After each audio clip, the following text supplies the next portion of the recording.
Hola, mi nombre es Gabriela Martínez. Hoy vamos a ver el asteroide que se llama Nessus.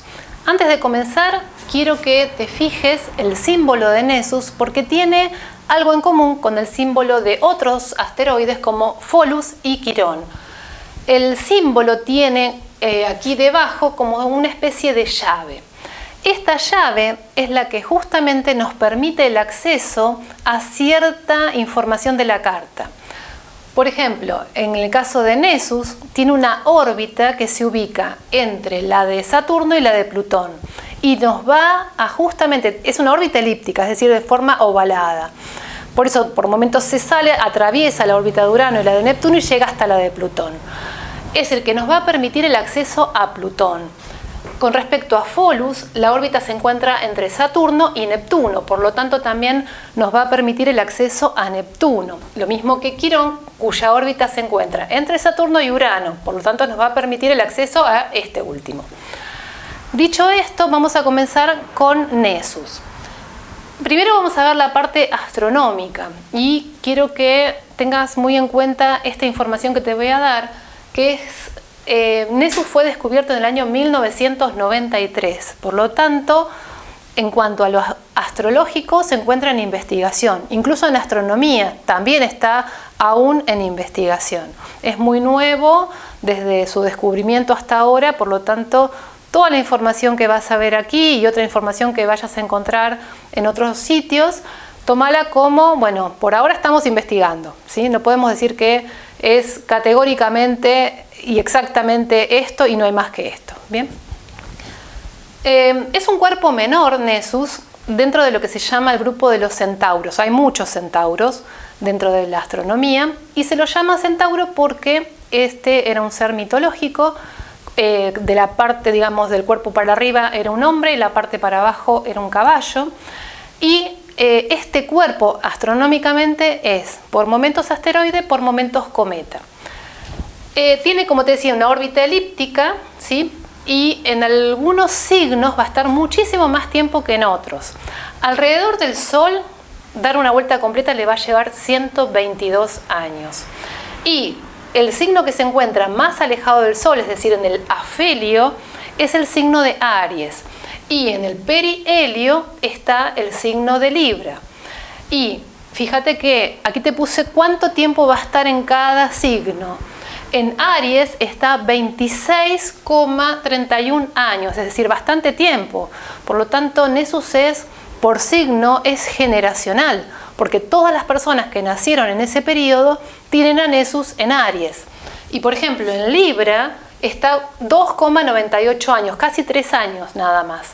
Pero igualmente es un planeta que por signo es bastante generacional, es decir, esa generación tiene esas cualidades, pero no es algo personal Nessus por signo. Respecto de la parte mitológica, Nessus es hijo de Ixión y de Néfele.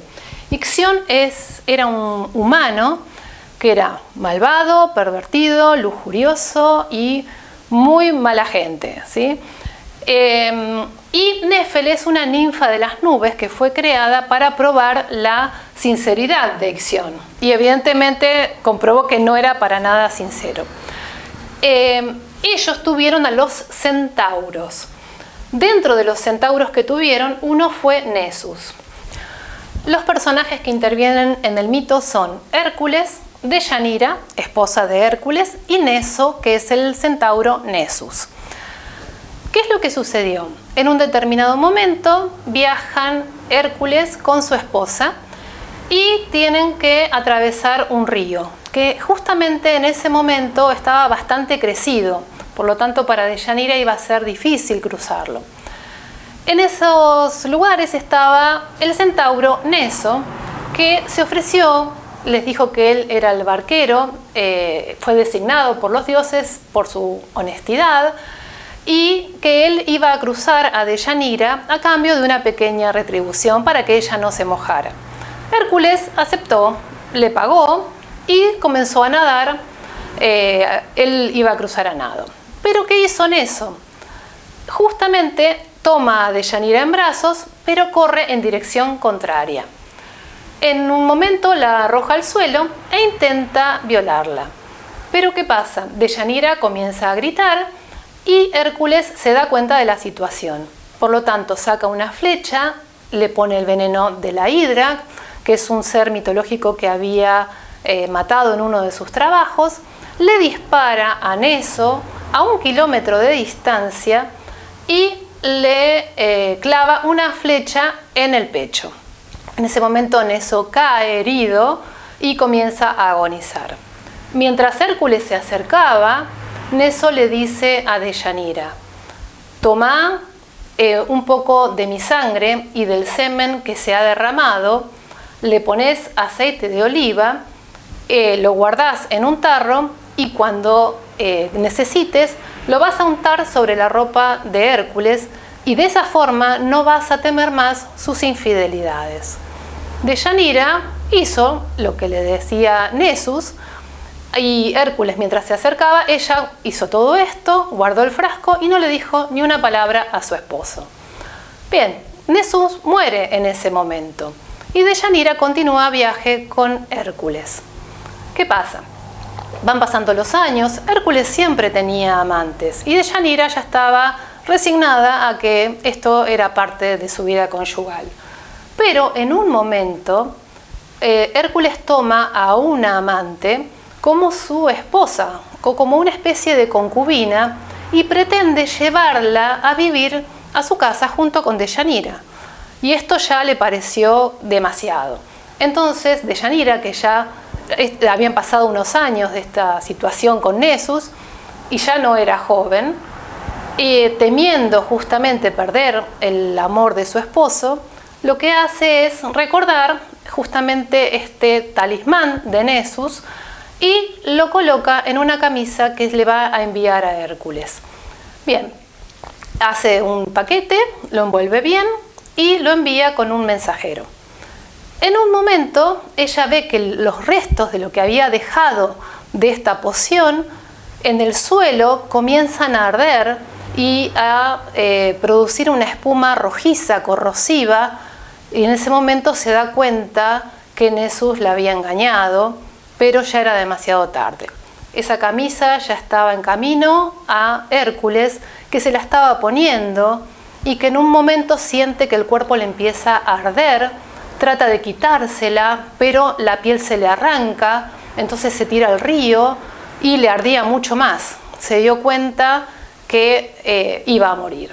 Entonces pide ser quemado en una pira de fuego y también le informan que Deyanira, que le había enviado esta camisa, se había ahorcado o se había suicidado con una espada. Hay dos versiones de esto.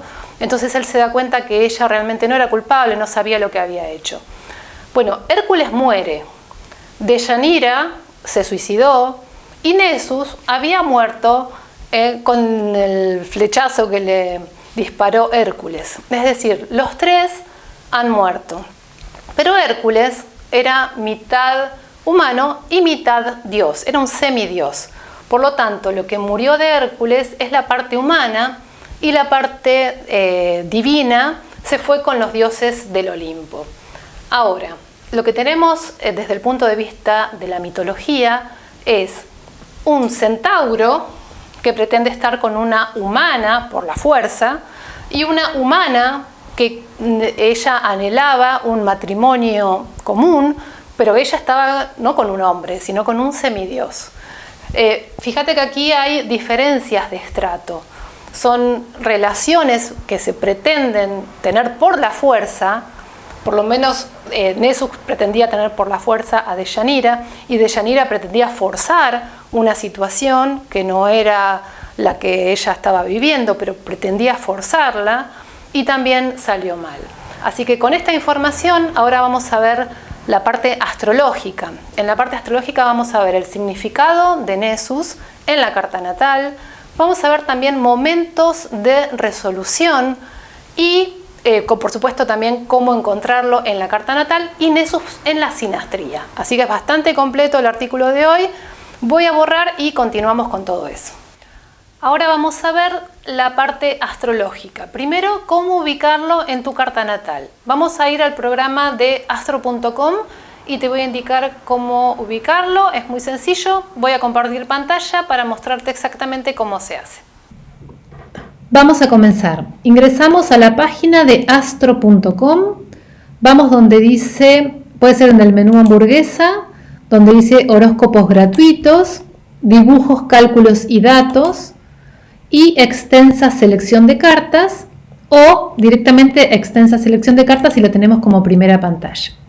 Tocamos ahí. Yo lo voy a hacer con la carta de Argentina y vamos a buscar donde dice objetos adicionales. Están los datos de la carta, dice opciones para zodíaco y casas, opciones de visualización y cálculo, y al final dice objetos adicionales. Ahí tocamos si estás con el celular, y si estás con la computadora te va a aparecer esta pantalla.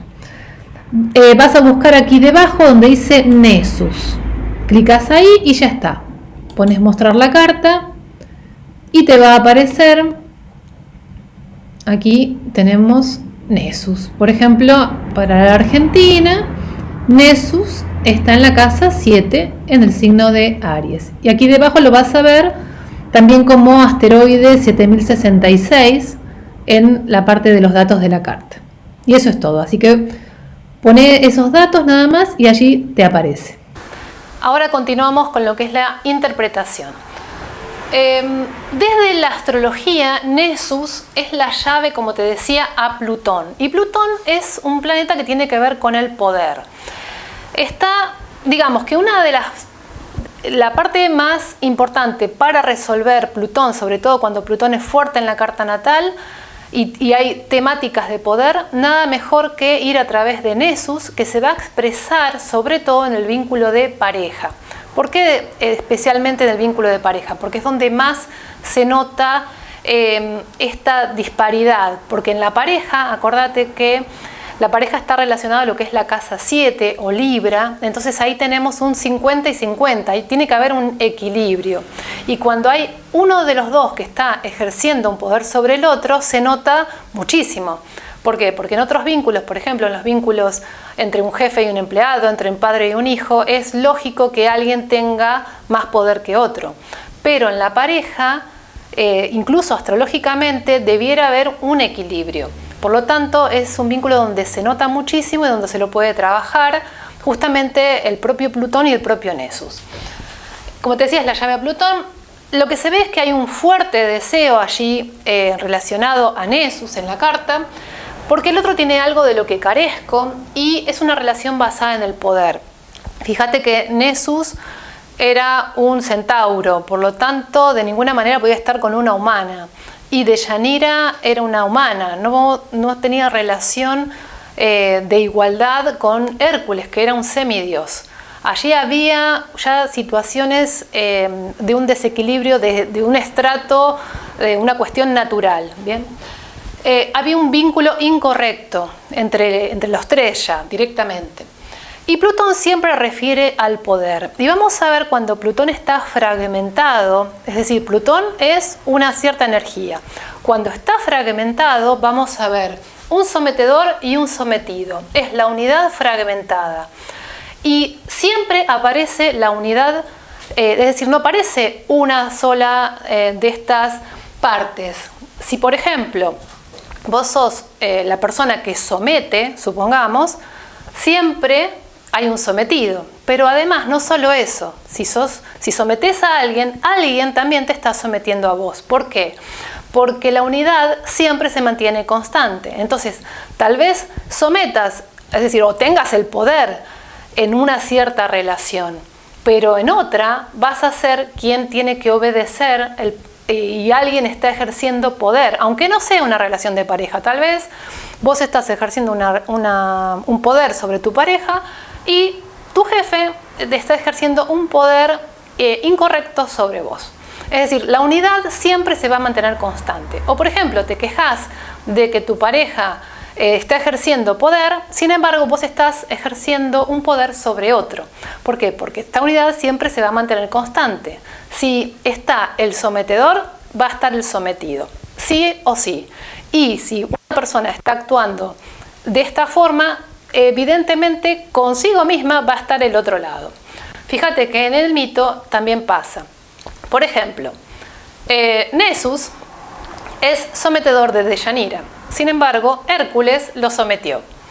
Deyanira es sometida por Nessus. Sin embargo, trató de someter a su esposo. Y Hércules, el más forzudo y poderoso de todos, murió a causa de alguien que ya había muerto. Es decir, lo mató un muerto. ¿Qué poder hay que tener para matar a alguien cuando ya se está muerto?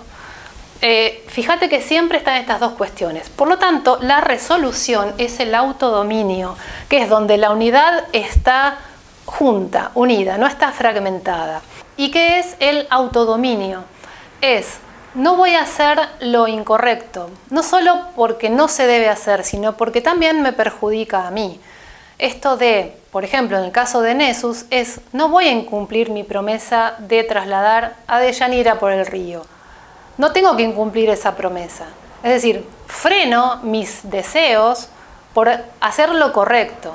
Y Deyanira también, esto de, está con un hombre que tiene amantes y ya lo aceptó así, y después querer a través de un hechizo, una poción o cierta manipulación cambiar esto, es incorrecto. Si no está de acuerdo, puede terminar esa relación o puede aceptarlo, pero forzar al otro a que haga algo que el otro no quiere, es ese justamente el tema del autodominio. Es, no voy a hacer eso, no solo porque es incorrecto, sino porque me termina perjudicando. En el mito se ve perfectamente cómo salen perjudicados todos. Ahora vamos a ver las posiciones de Nessus por casa, ¿sí? Porque son las más importantes. Dentro de lo que son las casas, hay tres que son las principales, que es la casa 1, 10 y 12. Si tenés a Nessus en alguna de esas casas, es más fuerte que si lo tenés en el resto. Así que vamos a comenzar. En el caso de que tengas a Nessus en la casa 1 siempre es como lo nuevo, el descubrimiento. Es decir, a través de una experiencia, generalmente de pareja, vas a descubrir tu propio Nessus. Es decir, aquello que te impulsa a la fragmentación en el tema de sometedor y sometido. Y lo vas a descubrir a través de una experiencia o varias, ¿sí? Tal vez vivas una experiencia donde entras en una relación de pareja y empieza a aparecer la temática del poder. Esa relación tal vez se termina, entonces empezás otra y los rostros cambian, las circunstancias también, pero el trasfondo sigue siendo el mismo. Decís, ¿por qué? ¿Qué es lo que está pasando? ¿Sí? Está pasando que hay que aprender justamente el tema del autodominio. Esta cuestión de no voy a ejercer un poder sobre otro porque no quiero que ejerzan un poder sobre mí. Quiero que la relación sea 50 y 50. Después voy a hablar acerca de cómo hacer esta resolución. Pero en la casa 1 generalmente es esto, es una ingenuidad. La persona llega así muy liviana y de golpe le pasan estas cosas en sus relaciones. En el caso de que, vamos a ver el resto de las casas porque estas son las otras dos principales. En el caso de que tengas a Nessus en la casa 2, tiene mucho que ver, más que nada, la temática del poder está relacionada a lo económico. Siempre digamos que el tema que desata esta cuestión, la fragmentación, tiene que ver con el dinero. Si está en la casa 3, más que nada tiene que ver con la formación académica, con la forma de comunicarse de la persona y sobre todo la cantidad de estudio que tenga. Hay gente que se siente más o menos justamente por esto, ¿no? Porque a veces cómo habla, cómo se formó, qué estudió, lo hace sentir insegura en esto. En el caso de que sea en la casa 4, tiene que ver con si la familia es relevante o no es relevante. Hay situaciones, hay ámbitos tal vez, donde pertenecer a cierta familia, a cierto apellido, tenga un valor importante y para esta persona, tal vez si no lo tiene, se sienta menos por esta cuestión. Así que la temática va a girar alrededor de esto. O cómo es su hogar o ciertas circunstancias que tienen que ver con su familia. En el caso de que esté en la casa 5, tiene que ver con su autoimagen y con sus creaciones, también con sus hijos. Entonces siempre está esta cuestión de somos menos o no damos justamente la talla, el nivel. Es todo un tema interno, por supuesto, ¿no? Pero es a trabajar. En el caso de que Nessus lo tengas en la casa 6, tiene que ver con el sistema del cual sos parte. Hay como una estructura y como que siente que no puede salir de eso, ¿no? Que no tiene el poder de romper esa estructura, de romper ese sistema, de salir cree que siempre se tiene que manejar ahí, ¿no? Se siente atrapada. Son todas cuestiones inconscientes, por supuesto, ¿no? Pero que hay que trabajar. En el caso de que tengas a Nessus en la casa 7, Nessus está proyectado. Por lo tanto, siempre es como que el otro va a tratar de someter, pero no ves la parte en la que vos estás ejerciendo poder sobre tal vez otra persona, que no sea en la relación, o a veces sí, esto va rotando, o viene una persona, es decir, con otro vínculo, otro tipo de relación, vas a ejercer el poder y no lo ves. Es importante justamente que trabajes ese tema. En el caso de que tengas Nessus en la casa 8, justamente se aprende a través del vínculo de pareja, siempre a través del vínculo de pareja todo esto, ¿no? Es decir, lo económico sobre el vínculo de pareja, el estudio al vínculo de pareja, ¿no? Y en el caso que tengas a Nessus en la casa 8, tiene que ver con que el otro te va a demostrar al principio cuánto poder tiene. Y también te va a enseñar y va a hacer que saques todo el poder que realmente también tengas, y va a haber una lucha ahí de poderes y un sube y baja emocional bastante importante, y ahí está el aprendizaje, ¿no? En el caso de que tengas a Nessus en la 9, la temática del poder tiene más que ver con las creencias, la religión, las ideologías. A veces hay familias o parejas que tienen estos temas muy fuertes y justamente va a estar ahí la temática, ¿no? En el caso de que tengas a Nessus en 10, es otro de las posiciones fuertes y tiene que ver con el estatus social y la profesión. Tal vez uno de los miembros de la pareja tenga un estudio, por ejemplo, universitario y el otro no. Entonces el que no lo tiene se siente menos y el que lo tiene se siente más. Y pasan este tipo de cosas, ¿no? Así que hay que trabajar justamente ese tema. En el caso de que tengas a Nessus en la 11, esto tiene que ver con la red de vínculos en la que te moves. Hay cuestiones de poder allí, o tal vez sientas que te están sometiendo y no ves la salida, y justamente se trata de a veces cambiar de red, ir a una más afín, o trabajar también este tema del autodominio, ¿no? Y en el caso de que tengas a Nessus en la 12, también es un tema fuerte y complejo, porque en la 12 están los arquetipos del inconsciente colectivo. Allí se puede encarnar el arquetipo de Nessus, de Deyanira, de Hércules, cualquiera de los tres, en el caso de que seas muy inconsciente de estas cuestiones. O tal vez pasa que la persona tiene tanta conciencia de esto que va a evitar los vínculos de pareja, prefiero no pasar por eso directamente, y esas dos en realidad son incorrectas. ¿Por qué? Porque lo que hay que hacer en la 12 siempre es, como la persona ya hizo, es como si tuviese todas las vivencias hechas, entonces le falta como el último examen. Y el último examen a veces no es sobre la propia vida, es observar afuera otros vínculos de pareja, sobre todo donde haya muy fuerte este tema de dominación, poder analizarlo y ver que en cada uno está actuando los dos lados y que tienen la unidad fragmentada, cada uno de los componentes de la pareja tiene la unidad fragmentada en sí mismo. Entonces, llegar a esta síntesis. No es necesario vivirlo, entonces poder llegar a esta comprensión profunda de si realmente tengo el poder donde sea, también me van a dominar por otro lado en alguna otra área de vida. Entonces, si no quiero eso, tengo que autodominarme, ¿sí? Y ahora vamos a ver precisamente cómo hacer ese autodominio, cómo hacer esa resolución.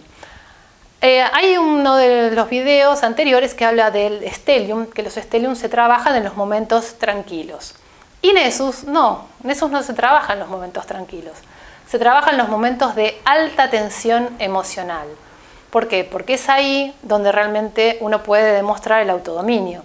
Esto es lo mismo que la persona que dice, dejo de fumar cuando apaga el cigarrillo. No, ahí no, porque ahí acaba de fumar, tiene todas las sustancias químicas en su cuerpo, es muy fácil decirlo. Es cuando desea el cigarrillo, cuando se muere por un cigarrillo, ahí es no. Entonces, en la alta tensión es donde uno dice, no voy a hacer la que hago siempre, voy a hacer otra cosa, acá me voy a autodominar. Es como si pensamos el momento del mito donde Nessus dice, no voy a hacerle nada a Deyanira, la voy a llevar por el río y la cruzo, ¿sí? O Deyanira dice, si Hércules quiere tener amantes y yo lo acepté así, sigo así, o O si no, bueno, me separo y hago mi vida, ¿sí? Ahí está el autodominio. No voy a forzar una situación. En los momentos de alta tensión es donde se mide. Y suele pasar también esto cuando Nessus está en cuadratura o en oposición al lugar natal. Es decir, Nessus está en cierto lugar y cuando Nessus transita y hace una cuadratura a la posición de Nessus al nacimiento, es decir, Nessus a Nessus, en cuadratura o en oposición, esos son los momentos de alta tensión y esos son los momentos donde ahí me domino, ¿sí? También cuando Nessus le hace estos mismos aspectos, cuadratura, oposición o conjunción, al Sol o al ascendente propio, y en caso de que haya una sinastría, siempre ver dónde está Nessus también, si le hace algún planeta o sobre todo al Sol, ¿sí? El Nessus del otro con el Sol propio, ¿por qué? O el Nessus mío con el Sol del otro, ¿por qué? Porque ahí el Sol está iluminando, está poniendo foco y está poniendo luz en esa relación. Está diciendo, vamos a iluminar esto, vamos a dejar todo este tema oscuro del poder afuera, ¿sí? Es todo por hoy. Espero haber puesto un poco de luz en el tema de Nessus, el asteroide, y la próxima continuamos.